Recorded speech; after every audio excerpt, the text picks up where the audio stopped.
Blog Talk Radio.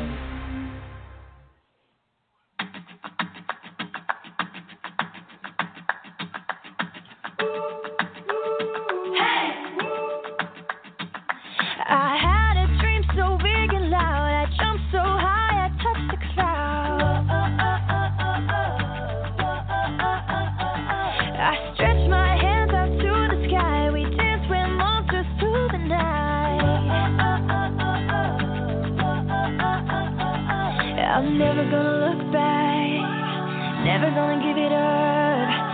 Please don't wake me now. This is gonna be the best day of my life, my life. This is gonna be the best day of my life, my life.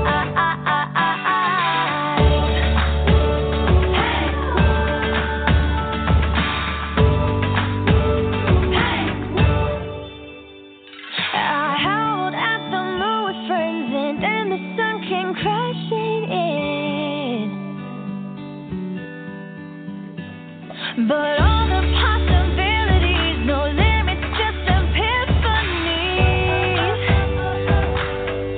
Yeah, I'm never gonna look back, never gonna give it up. Just don't wake me now. This is gonna be the best day of my life, my life.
Of January. Can y'all believe that we are already into 2019?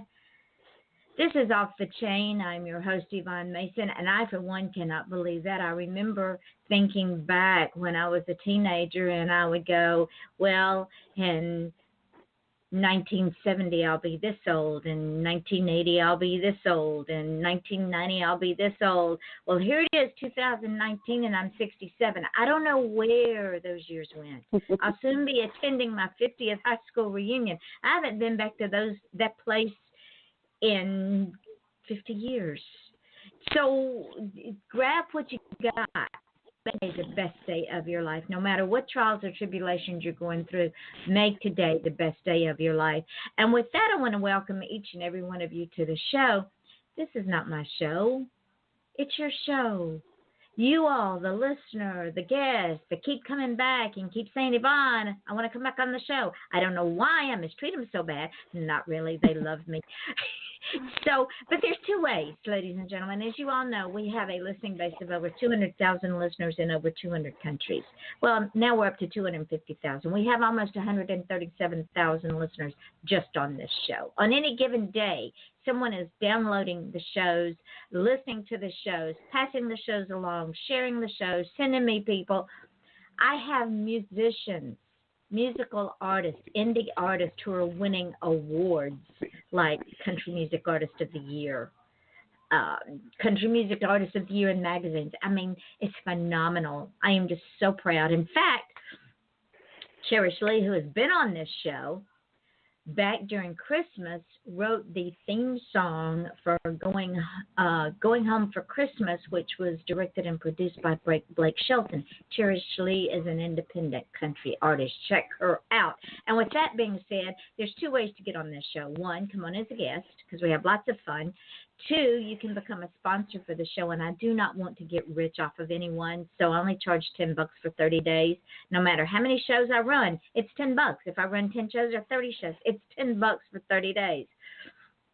You're heard all over the world, ladies and gentlemen. Whatever it is, you're heard. Contact me at offthechainradio@yahoo.com or contact me on my Facebook page. I'll tell you how it works. It's simple. And with that, I want to welcome Dirt Road Sunset. They were on the show back before Christmas. Their songs are available on iTunes, Reverb Nation, Amazon, CD Baby, and all the proceeds, ladies and gentlemen, from these songs go to support breast cancer, children's hospitals, disabled American veterans, and CERT, training of canine search and rescue and service dogs. These guys live in, the mountains of Pennsylvania. They've been friends for over 40 years. George, Sandy, Dave, and Ed, Dirt Road Sunset. Check them out. Now, those of you who know Traveler Pelton, she's been on this show. She will be on this show again next Wednesday night.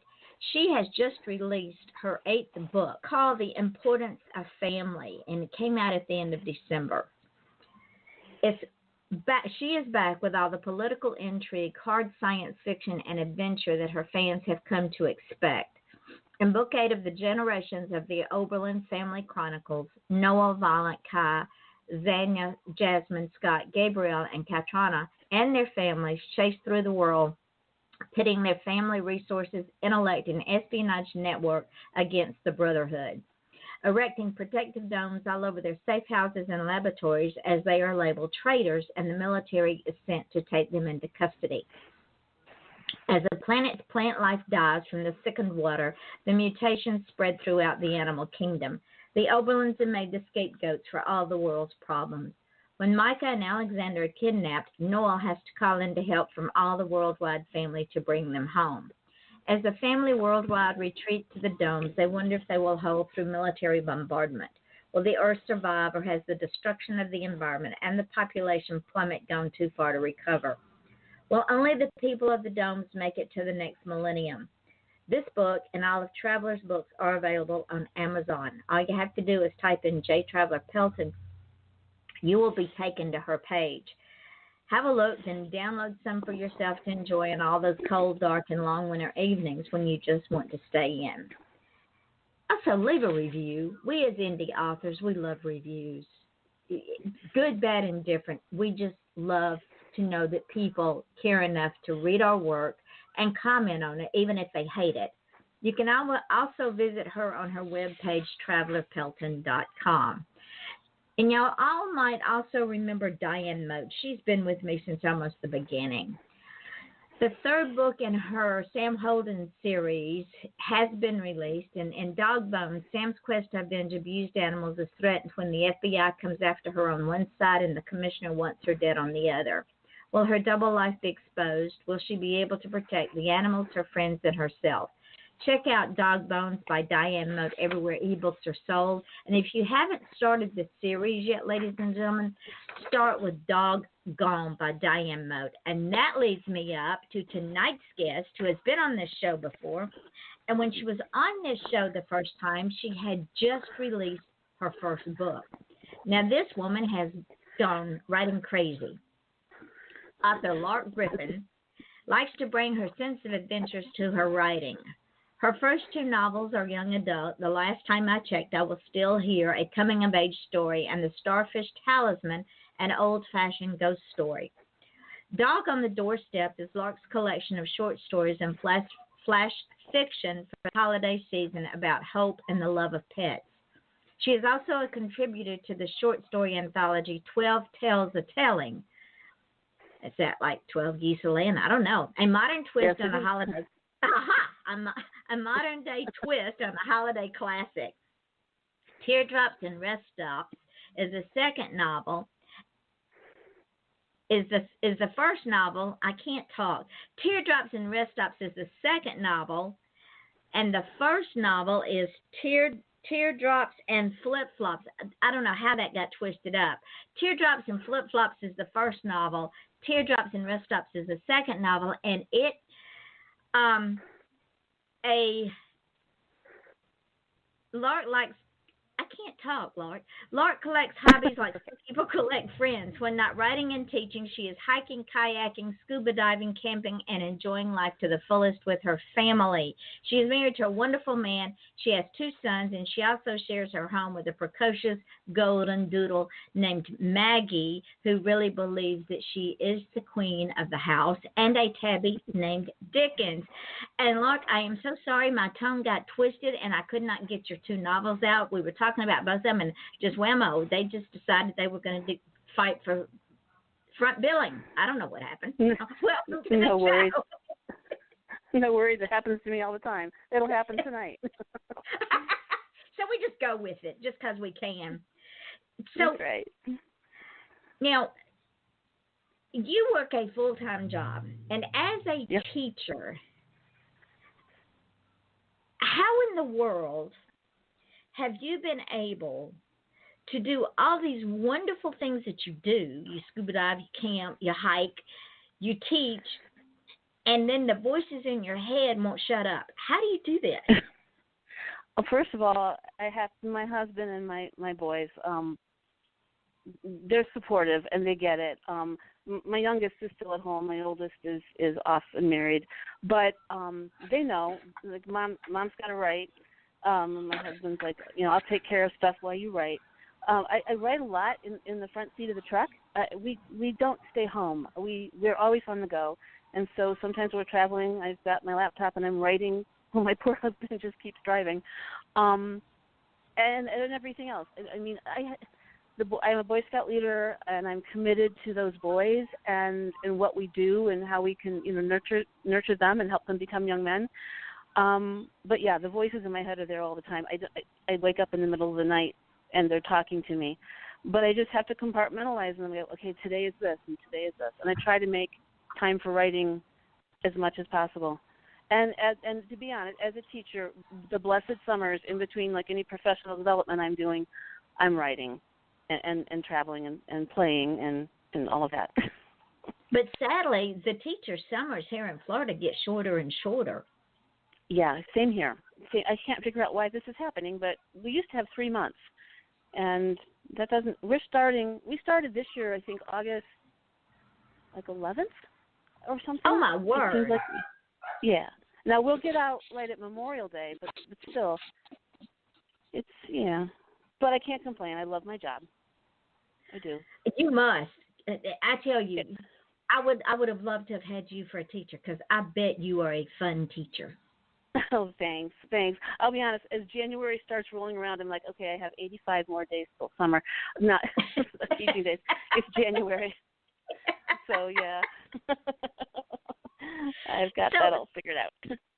So let's just jump right into this, because I went back and I looked at the books that you have written. And the last time you were on the show, you only ended 2 books, I think, maybe just a 1. Yeah, I was getting ready to release, I think, the Starfish Talisman. It was done, and it was probably being edited, or I had just gotten it done, and we were hitting release, I think, for that.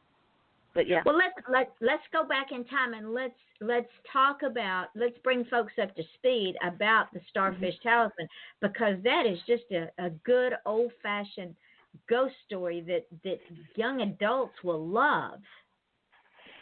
That was really fun to write. I grew up with stories from my mom and my grandmother about things that they experienced or remembered. In the story, it talks about wolves under the dining room table. The main character is warned by the cook, who the cook is wonderful, and she keeps saying, "Be careful because of the wolves under the dining room table." And in this house. Well, my mother used to see, when she was a child, wolves under her. She was terrified of them. Whoa. She could see their eyes. The story basically is about a young lady whose mother has to go overseas to do a job, and so the young lady, Reagan, has to stay at her Aunt Willow's home on the coast of Maine, and she never remember meeting Willow. Willow is her dead father's sister. They live in this ancient house, which it turns out is haunted, and the cook will tell you about that constantly, about, be careful, don't go on the fourth floor. The fourth floor is locked, and don't ever open that door. Well, Reagan doesn't believe in any of that stuff, and she tells them, this is ridiculous. There's no such thing. I don't believe in it. Well, at one point, something really bad happens to her under that dining room table, and she ends up bleeding. And then there's a young man she meets down on the coast, and while she's talking to him, she gets attacked by seagulls, and all these things start happening that don't make sense. So, and it was so much fun to write. It's just like, what else can I just make up? What else can I make happen to this young girl? Yeah, and it does. It does. So now, and also you wrote. The last time I checked, I was still here, and before we went live, I told you I went and I read I think it was like the first part of the first chapter, and while it starts off kind of bullying and dark, there are life's lessons, and it takes the reader in a completely different direction than the reader thinks it's going. And kind of gallops along. This book reminds me of a kind of a slow, lazy drift down a river. It's introspective. This girl has had it. Her mom has passed away. Her father is grieving, and has been grieving for years, by the way, and kind of not ignores her, but forgets that this young lady needs support. And they move a lot, and she's been teased at school to the point where she's had it. So she uses her resources and buys herself a Greyhound bus ticket to go home to her Nana, who, when her mom passed away, her Nana helped take care of her, and help her get over that grief as a child. So she runs to Nana, and while she's there, she just starts to discover who her mom was. She finds her mom's backpacking gear, and this is in the mountains of New Hampshire, and she makes a friend, and the friends are nice, and she's a little hesitant about these nice kids, but she discovers that there are people who do nurture and who do care, and they taught her how to hike and how to backpack and how to, find that space, which is what her mom used to do. And so she got all her mom's backpacking gear and started exploring the mountains of New Hampshire with her friends. The only thing is, she tends to be a little impulsive, as we can tell, because she ran away in the first place, and she made some impulsive decisions because she was unhappy, upset with her dad, and in a typical teenager fashion kind of went stomping off into the woods, which wasn't a really good choice.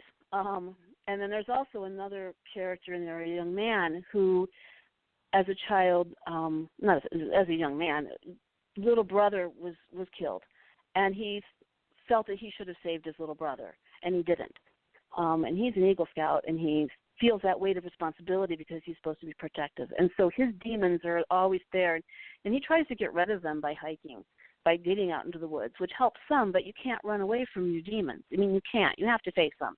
Right. And they come together because of an event, and it kind of resolves itself. Although every one of my readers is like, wait, I want more, and I haven't written that. I'm like, okay, I'm done with those two, but they want some more. But that's one of those sort of like slow summer meanders. She learns how to set up tents, and I mean, there's a lot. If you don't know how to camp and backpack, you can learn from this book, because I pretty much share how to do that and how to cook and stuff like that. But it was a fun. That one I had to write. That one was like, when I was a kid, that's all I wanted to do. Was not that my parents were. I didn't want to run away from my parents, but I wanted to run away to the woods. I wanted to backpack the Appalachian Trail so badly. That was my dream. Well, now and you did do that, did you not? I haven't through hiked. I've only hiked tiny sections of it. But one day the knees are old, the but my husband and I still talk about it, although now we're talking about maybe doing part of the Camino de Santiago in Spain, because it's a little more civil, not so out in the Rocky Mountain, or the East Coast, right, with the mountains and the rocks. And yeah, but I still backpack. I take those Boy Scouts out, but we haven't done the long distances. My body hasn't been able to do that lately. We'll get there. I understand that. In fact, when my son was young, he was in the Cub Scouts, and they also raced bicycles, so we did a lot of camping and cooking over an open fire. And the mantra is, whatever I can cook in my oven and on my stove, I can cook over an open fire. Yep. I can cook biscuits, cook eggs, I can cook steaks, I can cook potatoes. Whatever I can cook in my stove, I can cook over a fire. That's exactly right. And in fact, in the one we'll get to talking about teardrops and flip-flops, Ruby, that's one of her things is she cooks when she's camping. So, let's just go right to that one, because ladies and gentlemen, before the show went live, we were discussing teardrops and flip-flops, and I was reading the synopsis, and I had to read it twice because it was so funny and so true to life. And so this happens all the time that I had to read it again. So tell folks what people don't know what a teardrop is. It's not tears running down your cheeks, so it could be, but it's actually something else. So tell the folks about teardrops and why you called it teardrops and flip-flops. Okay, so a teardrop is teardrop trailer. And teardrop trailers came about many years ago after the war, when we had a surplus of aluminum because airplanes were being decommissioned, and people wanted to travel, but they didn't have a lot of money, so they built these little tiny trailers that are a teardrop shape. And now, when we first built ours, you didn't see them very often, but now you'll see these little teardrop trailers on the road a lot. And so it's basically, the idea of a teardrop is that, like a hatchback, you lift it up and it stays up, and that's your little roof, and your kitchen's in the back. So your kitchen's outside, and then the teardrop, you go in the side door and you crawl in, and it's just a bed. I mean, it is a capsule for sleeping. And so like a real quick story. When I was a little girl, my family camped 2 summers. My dad bought a camper for inside the truck bed, and we went out west and did the grand tour 2 years in a row. My family was not the sort of nurturing, we did everything together kind of family. Mostly we did our own thing. My parents were artists, and they were always off being artists. But those 2 summers, we crammed ourselves into this little camper and went out west, and the adventure, I never forgot it. And I wanted a camper, which probably started my whole, I want a backpack, I want to do all that. But I never got my camper. And then I was married to another gentleman, and he didn't give me my camper. That's not why we got divorced, I swear. But that didn't work out so well. So I just found the most wonderful man and the luckiest woman in the world to have the man that I do. But we backpack together, and we scuba and we kite. We do all these things. When I mentioned that I wanted a little trailer, I wanted like a little Mickey Mouse trailer, and he was like, "No." I'm like, "Wait, what do you mean no?" And he's like, "We backpack. We're tough. We're adventuresome.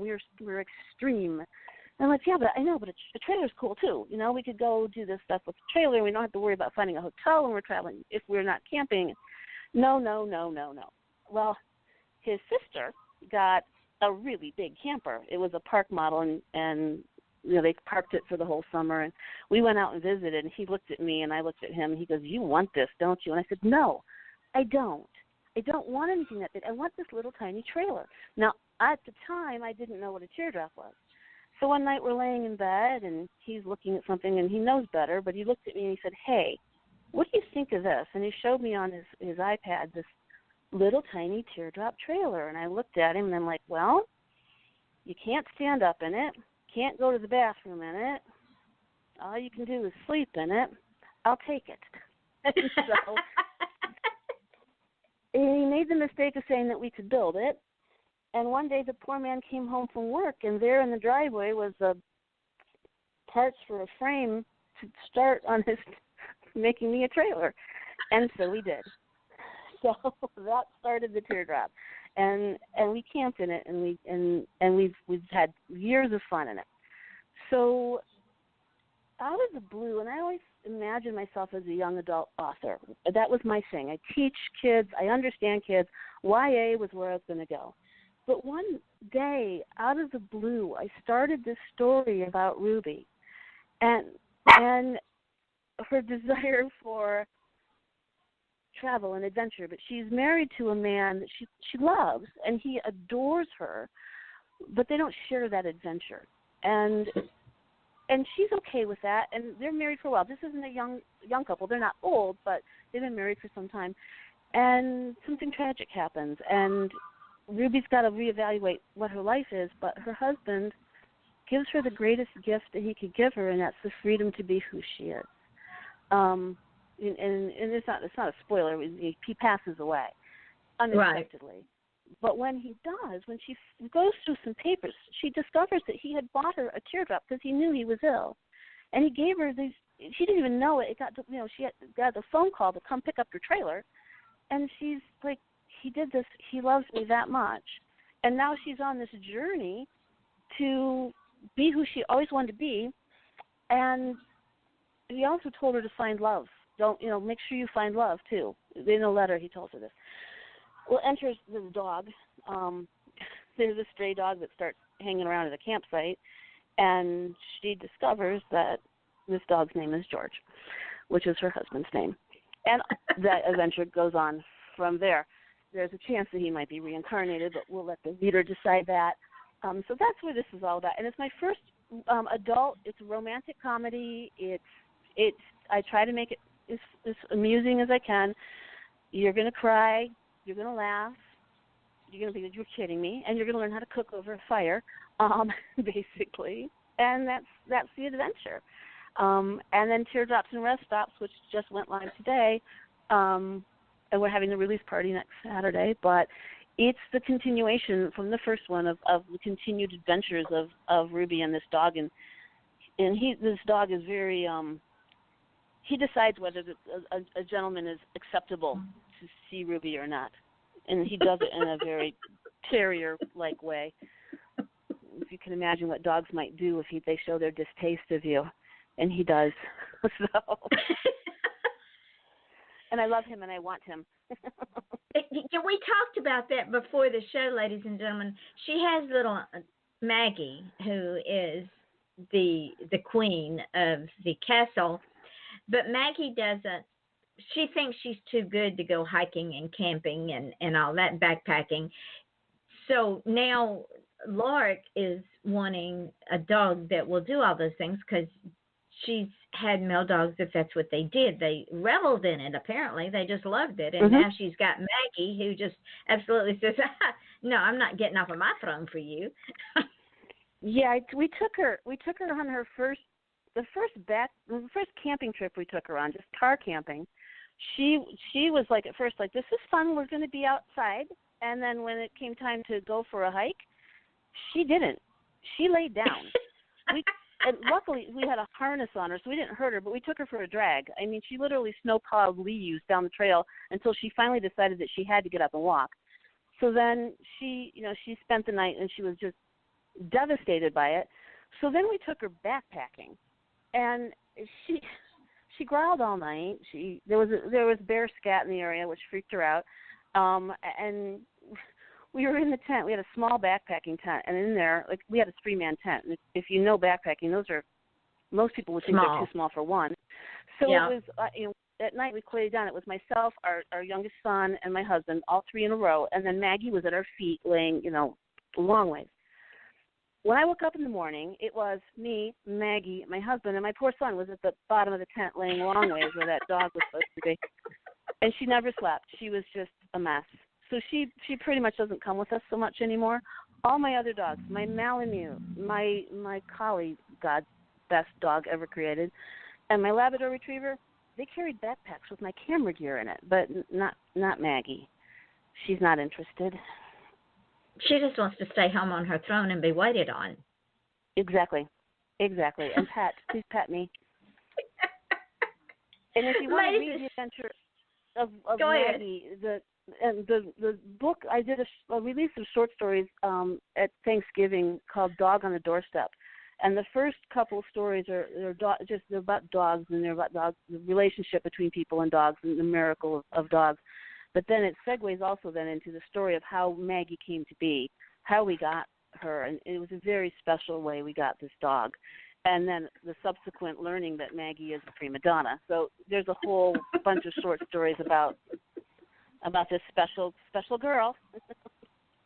Gotta love Maggie. We're going to take a quick break, ladies and gentlemen. This is Off the Chain. I'm your host, Yvonne Mason, with my guest author, Lark Griffing. And I don't know about y'all, but I'm having a ball. We're going to take a quick break, and we'll be back to talk more about Teardrops and Flip-Flops and Teardrops and Rest Stops. So just stay tuned. We'll be right back. Best-selling and award-winning author of true crime and crime fiction, Yvonne Mason is back with a brand new book, The Pink Canary, a book that delves into the life of a drag queen and a marvelous whodunit. You can find this and all of Yvonne's other works on Amazon.com, or find Yvonne Mason on Facebook and Twitter. You're gonna kill me. Buy your copy of Pink Canary now. Do you have cougars on your porch swing?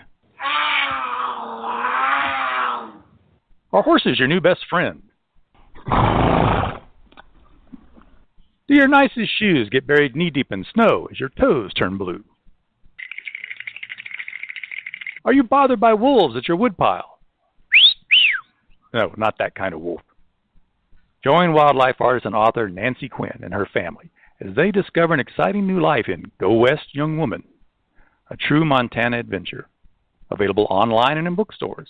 Or visit QuinnWildlifeArt.com for a personalized signed copy. Critics agree, it's a hoot.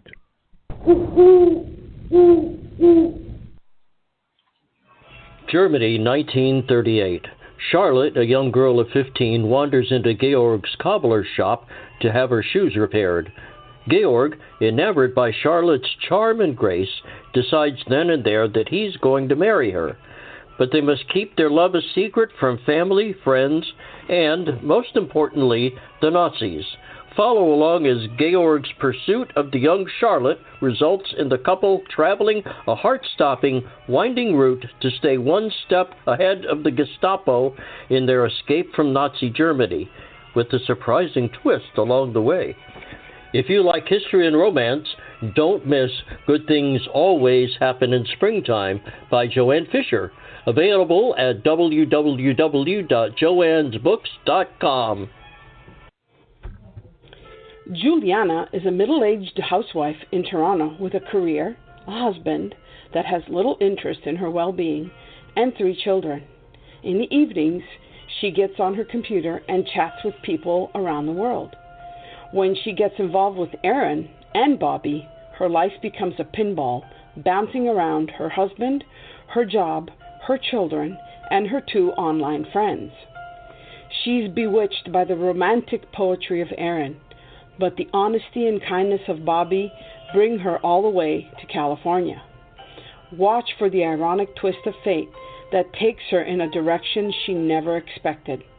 If you like spicy romances, don't miss With All of Me by Joanne Fisher, available at www.joannesbooks.com. Fiore is a young Italian woman engaged to be married, but her plans are interrupted by a charismatic Sebastian, a handsome middle-aged Spanish businessman.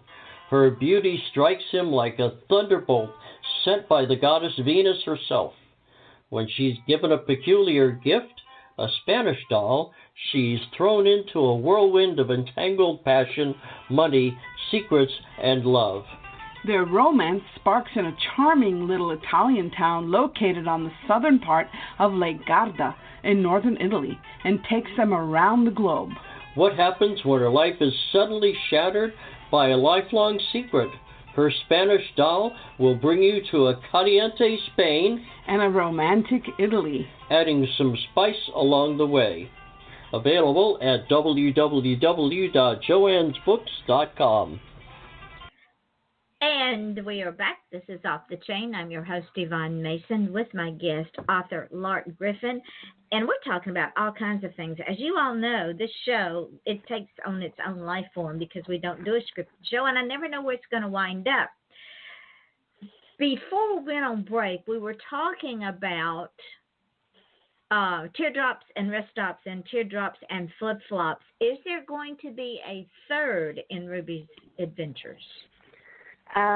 Yes, that's the plan. I've started writing it, and I'm still, I'm not sure when it's going to be released. It's not galloping along quite as quickly as the other two because I'm bringing in some new characters so that, we might branch off.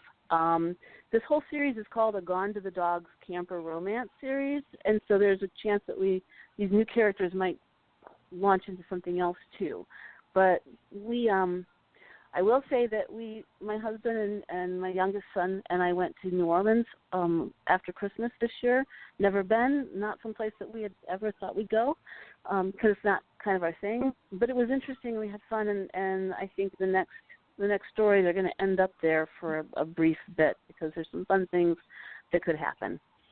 So. New Orleans is one of my favorite cities. I'm going in 2 weeks. Really? Mm-hmm. I'm not a city girl, and there were a lot of people.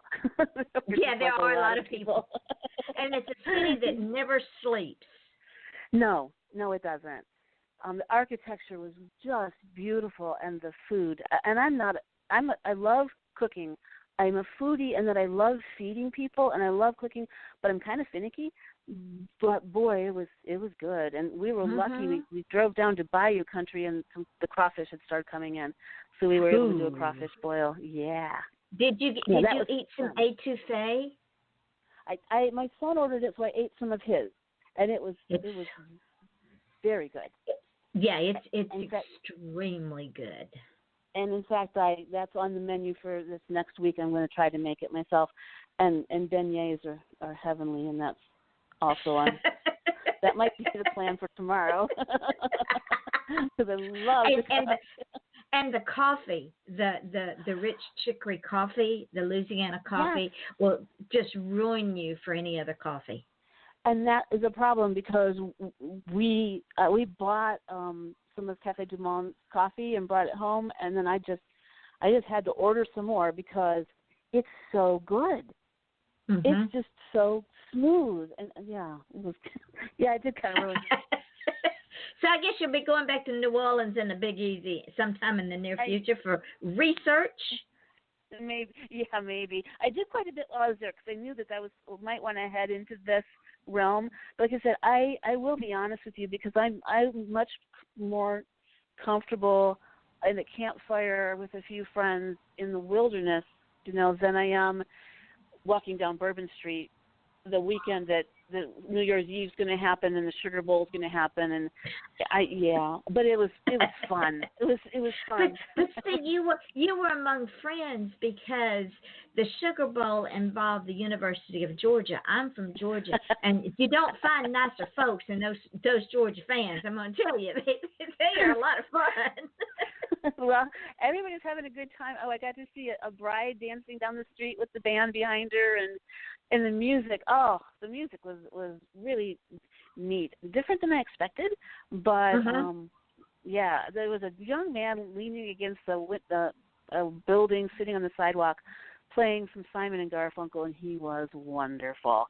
He was so good. I know that's not like New Orleans jazz, but he was really good.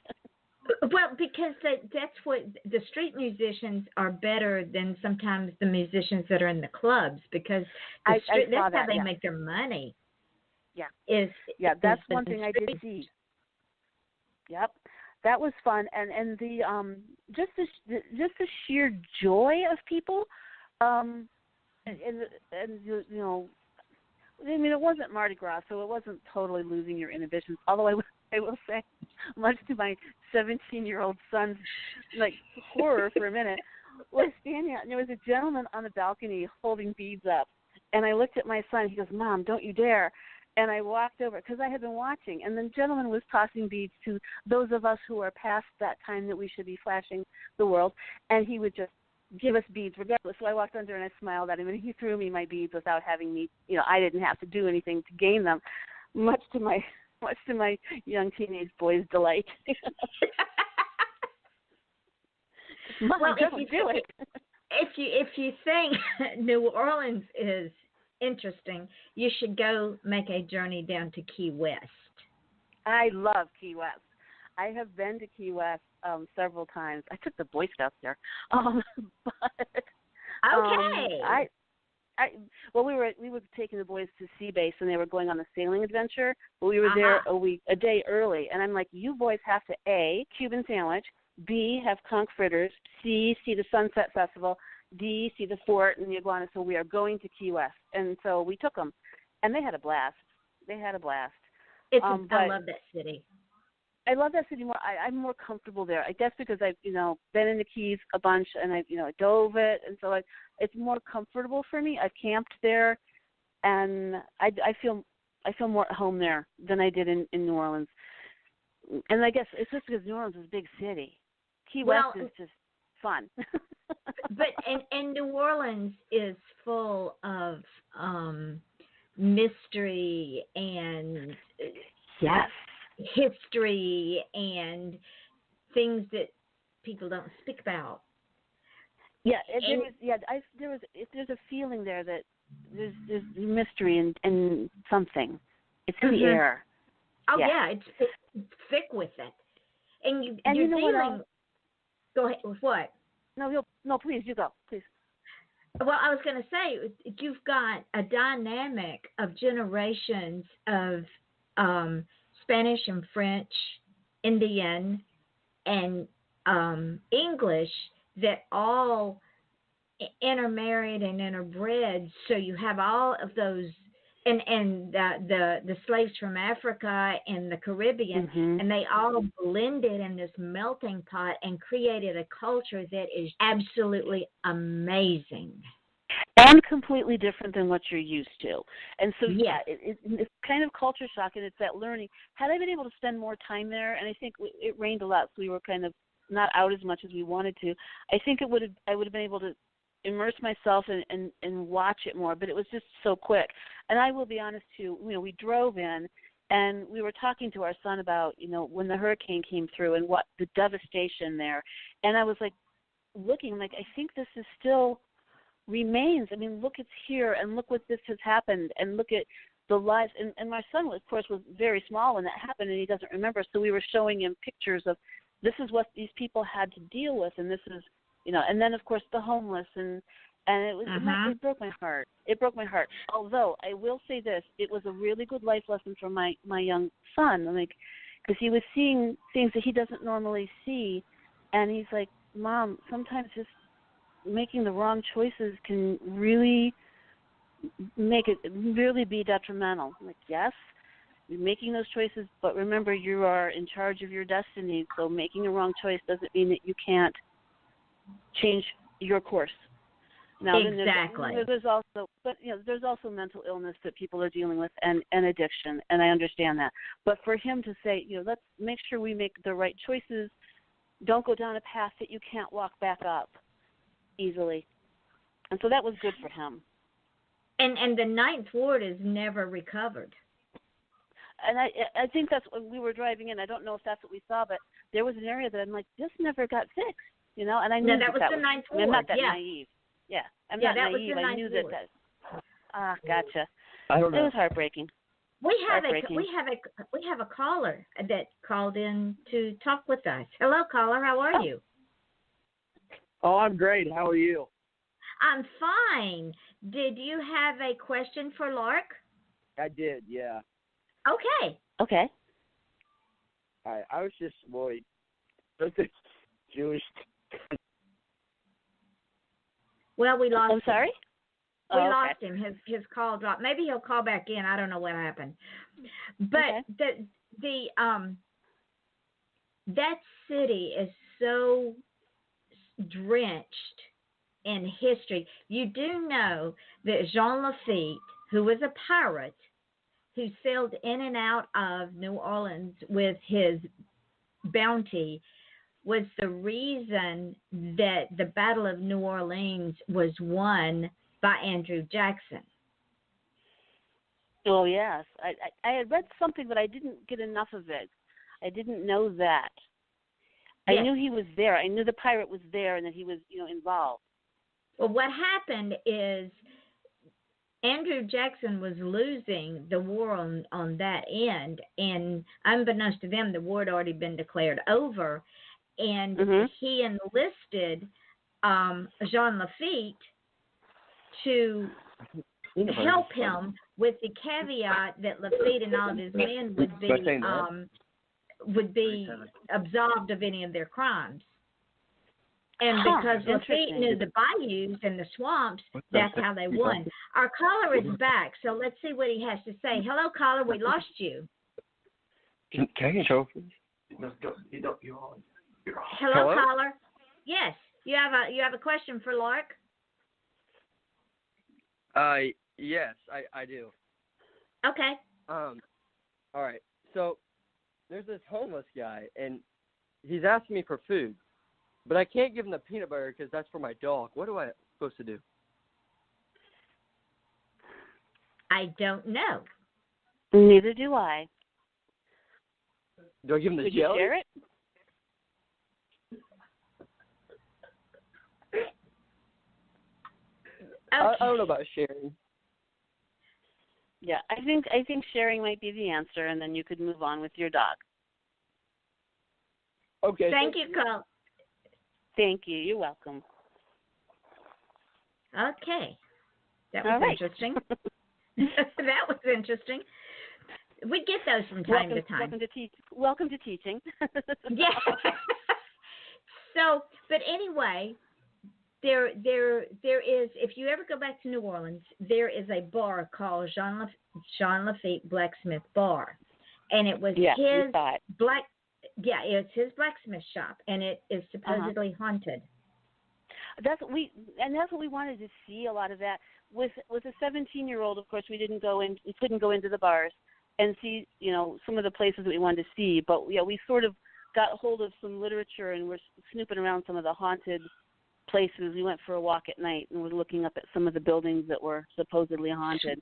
That really appeals to me a lot. Well, you got to go back. You've got to go back to New Orleans and just soak it up.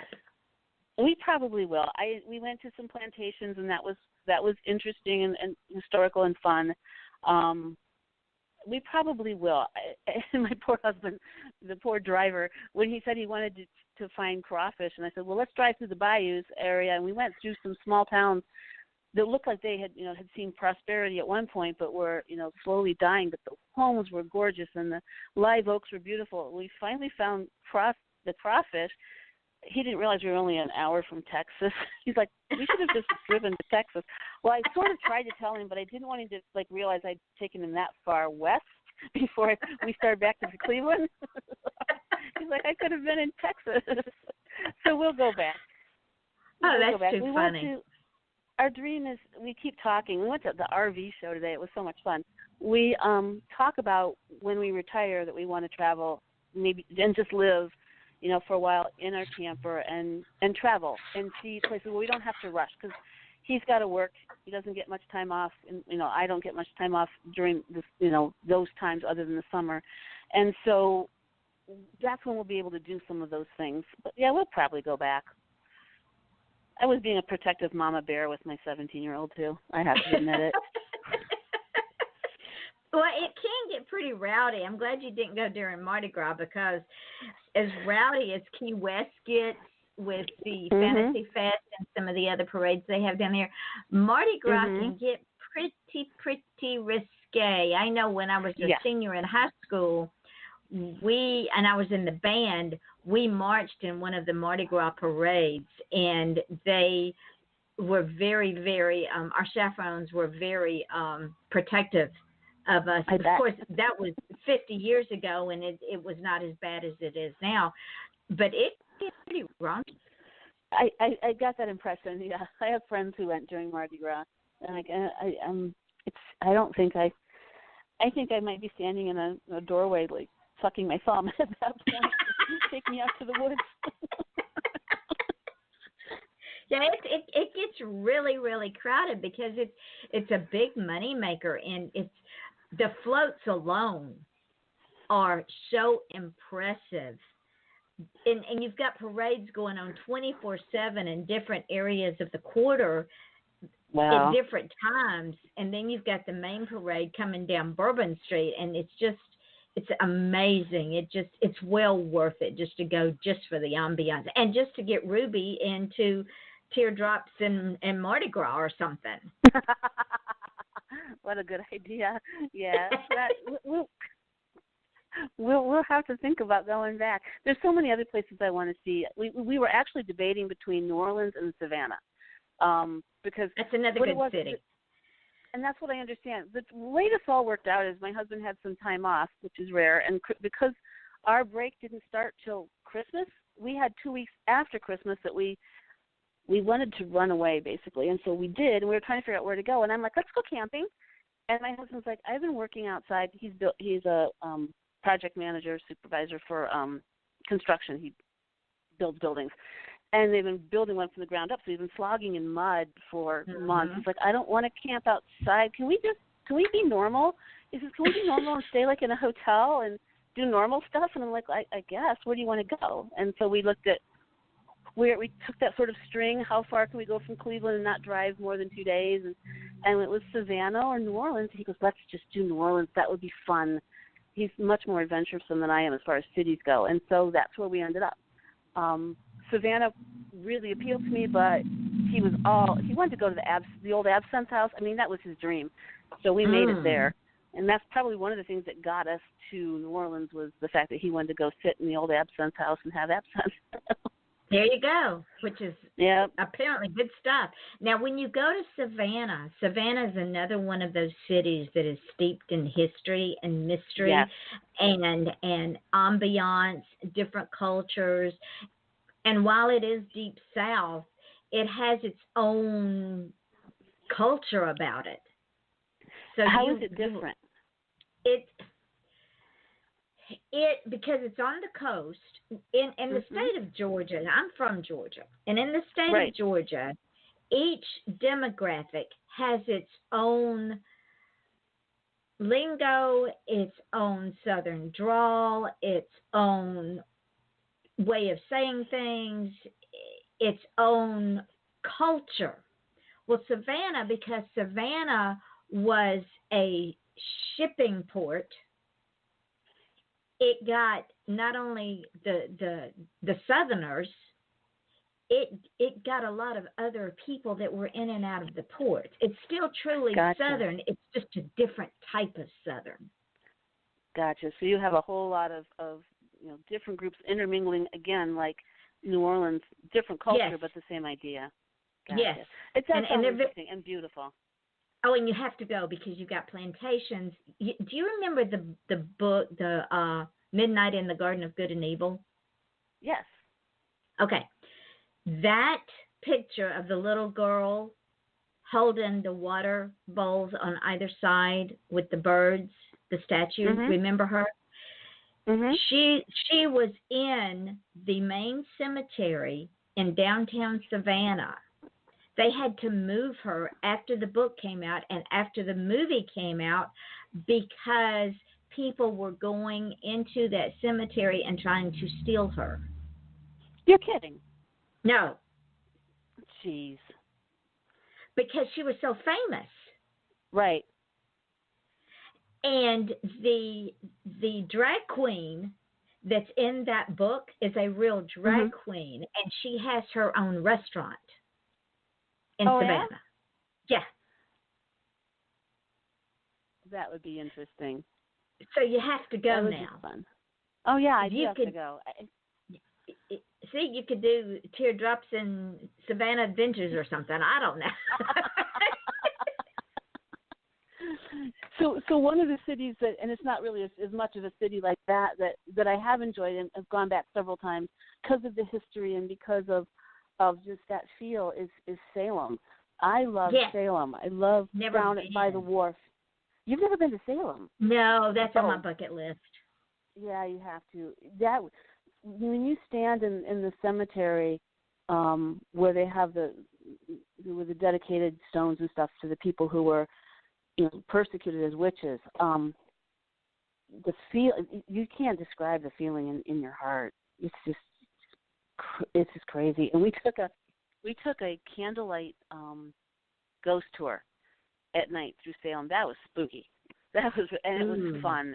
But it's a really neat place, and even cooler outside. And this is one of my favorite places that nobody seems to know about. Outside of Salem, in New Hampshire, not too far from Salem, is a place called America's Stonehenge. Have you ever heard of it? You've been. So it's the coolest. It's just like spooky, weird place where you're on a mountain and there's these stone cairns that are, marking the solstices, and there's this underground labyrinth that had been underground of stonework, and there's a table with a trough carved around it where it looks like they did human sacrifices. And it's creepy. Whoa. And they don't know where it came from because it dates back. They think that it could have been, people who were here before had crossed the ocean and come and done this, Vikings or Celts. They don't know. But it's got this, and where that table is, if you're standing up there, there's a place back in the rocks underground that if you whisper, it magnifies the voice over where the table is, the sacrificial table. Creepy. And guess what? Lark, guess what? We are like 2 minutes out from being to the end of the show. No. Oh, no. You got to come back. I will. That's okay. I will. Okay. Real quick, tell the folks where you can be found. I'm on Facebook, Lark Griffing. You can find me at www.larkgriffing.com. Facebook's probably the easiest way to get to me. And I also have a street team, if you're interested, called Lark's Perch. You can ask to join that group, and that's on Facebook. So Lark Griffing, LARK. And her books are on Amazon. All of her books are on Amazon. Go get them. And you will come back so we can continue this conversation about all these wonderful places. I will absolutely come back. I have so much fun with you. Thank you for having me. You are quite welcome. Thank you for joining us. Don't hang up when the show goes dark because, I have to give you all these special instructions after. Ladies and gentlemen, this is Off the Chain. I'm your host, Yvonne Mason, and we will pick back up next Wednesday night at 9 o'clock Eastern Time with J. Traveler Pelton to see what she's been up to with her Oberlin family. Until then, remember this, we are all on a journey, and none of our journeys are perfect.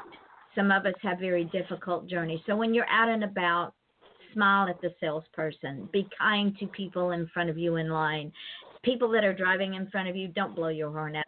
Be kind to them because you don't know what's going on in their lives. Also, if you want to achieve greatness, stop asking permission because nobody will give it to you. Teach your children that. Your children don't have to ask to be great because they already are. Encourage them to do great things, whether it's getting an A on a test, getting a C on a test. It doesn't matter. They're doing great things. Again, we want to thank Lark Griffin for being with us tonight. Check out her books, Teardrops and Rest Stops, Teardrops and Flip-Flops, the Talisman, the Starfish Talisman. The last time I checked, I was still here. And watch for more great things from this beautiful, beautiful woman. Thank you again, ladies and gentlemen. We will see you Wednesday night here on Off the Chain. I am your host, Yvonne Mason, and we wish you all a very, very good weekend. Stay safe, stay well, and love each other.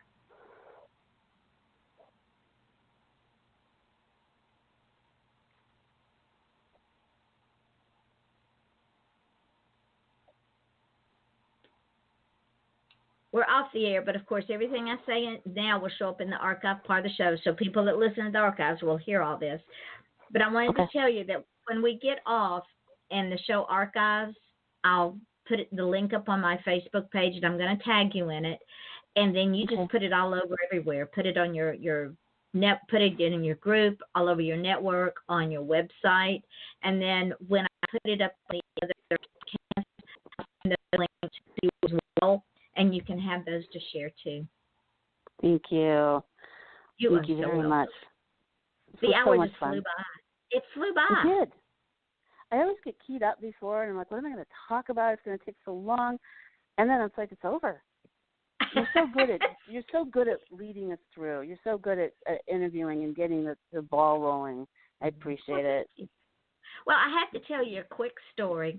I did an interview yesterday for a magazine that I write for. The owners of the magazine are the And I Thought ladies. They're good friends of mine.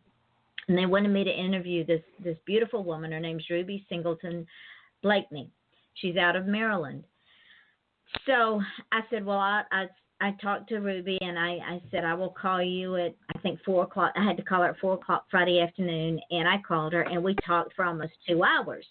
And I said, Ruby, you're not going to believe this. We've been talking for 2 hours. And she said, well, I was wondering when we were going to do my interview. I said, Ruby, I've been doing your interview for 2 hours.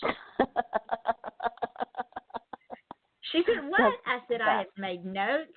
I said, and we've just had a conversation. I'm ready to write your interview. I'm ready to write the article. That's wonderful. That's she said, I don't believe it. She said, and she says, Yvonne, I get interviewed all the time by people. She said, you're the best I've ever had. You're very, very good. So thank you for that. No, thank you. Well, I try to bring out the best in people and put them at ease, because when you do that, people are more willing to talk about anything. Exactly. And they're more willing to be relaxed. There's so first of all, your voice relaxes me, and you laugh and you take things in stride and you just roll with it, and that just makes it so much better. You know, you're not all keyed up and making your guests keyed up. That's very helpful. Well, thank you. Well, I look at it this way.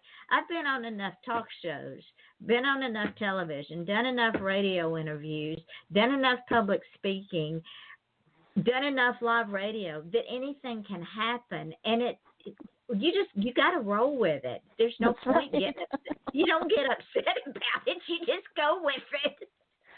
And the thing is, it's the same as teaching. You know, you just have to roll. The craziest things will happen, and you just go with it. Go with it. Are you still looking for guest for authors to come in on the program? Are you pretty well booked, or? No, I am. I'm looking for guests for a few more for February, and then on out through the rest of the year. Okay. My editor, J.C. Wing, she writes a romantic comedy series that's hysterical, and it's out there. It's about a woman, Frankie, who she's in a bra shop shopping for this certain bra, and she trips and falls into a fountain of Aphrodite and hits her head. And it turns out that she meets Aphrodite, Mama Goddess, and Mama Goddess is not a very nice person. And Frankie discovers that she has an ability to matchmake people, which makes Mama Goddess very angry, because that's the gods do that. That's Cupid Archer, his job, and Frankie has no business doing that, and she's a mere mortal. And so Mama Goddess decides to punish her with different things that goddesses do. It's so funny. It sounds hysterical. It's a great series. She's got 3 books out.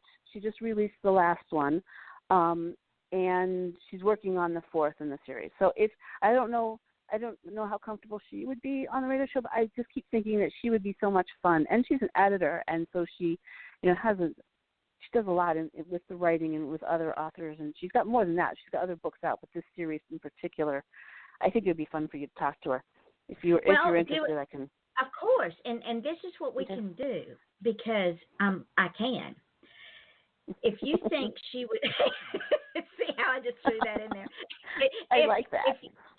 If you think, and I think this would be an excellent idea because you already know her, why don't you say, I want you to go on this show, and I will co-host with Yvonne, and we'll just talk. Oh my gosh, that could be so much fun. Don't you think? Oh, that could be so much fun. Okay. Yeah. All Let's right, do let me it. talk to her. Let's see what we can do. I think that would be fun. All right. And then you can add to your little quiver of arrows, co-hosted a radio show. Funny you should say that with Archer. But See how that just rolled right over there. You are good. You can get people to do what you want, can't you? Yes, I can. In fact, I have to tell you another quick story. My husband, I told you, was a member of the Florida Senate, the Florida JCI Senate. And as we got back involved with the Senate, because my son's involved in it and he was running for president and all this, and as the Senate got to know me, especially the men, they learned they don't tell me no. That's right. It's that Southern charm. Yeah, and neither do my Boy Scouts. See? Because we have this way about us of getting them to think it's their idea. Yes, and we also expect it to happen, so therefore it shall. Exactly. Oh, you're a woman after my own heart. So we still expect this to happen, and expecting it to happen, so will it be. So will it be. Okay, I will contact her. And all right, darling, and let me know. And we'll make it happen. All right. It'll Sounds be fun. like a plan. All right, all right, sweetheart. then we'll be in contact. And do me a favor, if you will. Yes. Mm-hmm. Please tell your family thank you for sharing you with me for an hour. I know that y'all's time is limited, and I so much appreciate their sacrifice. That's sweet. That's sweet. I will. Thank you. Thank you. And pet your dogs for me. I will, darling, and we'll talk later. All right. Thank you. Bye-bye now. Okay. Bye-bye. Bye-bye.